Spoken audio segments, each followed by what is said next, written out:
time ay napadami nga ang order namin ni partner. Yung customer pala namin ang napadami.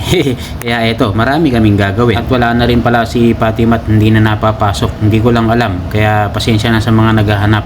At eto nga't una kong binanatan dyan ang dalawang uramaki na tig 4 pieces na teriyaki salmon roll at tempura maki. At pagkatapos ko nga i-serve yung for dine-in namin na yun, eto na, ginawa naman namin ni partner yung mga noodles at saka po yung 16 pieces na mix uramaki na mango maki, crazy ebi maki, tempura maki at saka po salmon avocado na tig 4 pieces. Buti na lang po itong aming second order ay wala pong request, regular po ito, kaya naman mabilisan na lang po namin ginawa. Kaya sabi ko kay partner habang nagluluto siya ng noodles, pag-backupan niya ako ng mga shrimp, magluto muna siya dun sa kabila habang nagluluto siya ng noodles. Kumbaga sabay-sabay na po ang gawain namin. Pagkatapos ko ang i-out ng 16 pieces na uramaki, ito backup na naman ng gagamitin namin sa 32 pieces naman na for dine-in na mix uramaki. Kaya naman ginawa na namin ni partner yan. At may order pa rin po sa amin yan ng mga noodles edamame. Bali doon na po nagluluto si partner sa may kabila. Ako naman po ang nagro-roll dito dahil ito po ay mix ng for dine-in and take away. Kumbaga sabay-sabay na po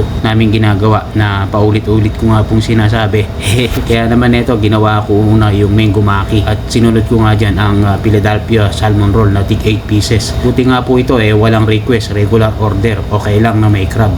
Kaya naman tuloy-tuloy ang aming paggawa ni partner. Sabi ko na ako na muna doon gagawa sa may isang dine-in at saka sa takeaway. Ikaw na lang ang gumawa ng for takeaway na dynamite na 8 pieces na dalawa at saka yung dalawang klase na noodles. Kaya yun, sabay na rin ginawa na partner para ma-serve na to sa aming mga customer at saka po sa dine-in. Yung bago ako magpatuloy sa paggawa ng uramaki, special shoutout ko pala itong si Madam Hermine Deang. Kabayan, mukhang masarap yung niluluto mo pa-shoutout naman. Sure. At saka itong ating mga boss madam, pa-shoutout din. Boss Ana Beng Nato, at saka si Louie Lapus. Pa-shoutout Lod sa Team Sushi 10 ng Sheraton Manila Hotel. God bless Lods. Ayan, shoutout sa iyo sa team nyo, Louie Lapus Espino at kay Jay Mabula. Pasigaw naman na idol ng Binamira family ng General Trias Cavite.